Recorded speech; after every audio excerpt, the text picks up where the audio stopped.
বৃহস্পতিবার পবিত্র রাতে কেউ যদি এই দোয়াটি 100 বার পরে, কোনো দিন পৃথিবীর কোনো মানুষের কাছে তার হাত পাততে হবে না। পৃথিবীর সব কিছু তার পায়ের নিচে আল্লাহ হাজির করে দিবেন। দারিদ্রতা থেকে মুক্তি দান করবেন, বিপদ আপদ থেকে মুক্তি দান করবেন, তার সম্মানকে সুউচ্চতা দান করবেন, অসুস্থতা থেকে দূরে রাখবেন। আল্লাহর অশেষ দয়া ও রহম তাকে দান করে দিবেন। সুবহানাল্লাহ। বৃহস্পতিবার রাত এটি গুরুত্বপূর্ণ রাত। এই রাত সপ্তাহে একদিন আসে।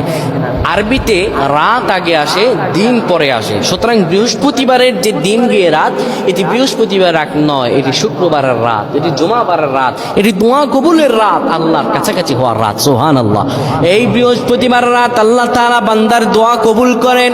কেউ যদি বৃহস্পতিবার রাতে ঈশা নামাজের পরে পবিত্র হয়ে ইয়া হাইয়ু ইয়া হাইয়ু ইয়া হাইয়ু ইয়া রফিয়ু ইয়া রফিয়ু ইয়া রফিয়ু এই দোয়াগুলো পড়তে পারে 100 বার, আল্লাহ রব্বুল আলামিন তার মর্যাদা বৃদ্ধি করে দিবেন।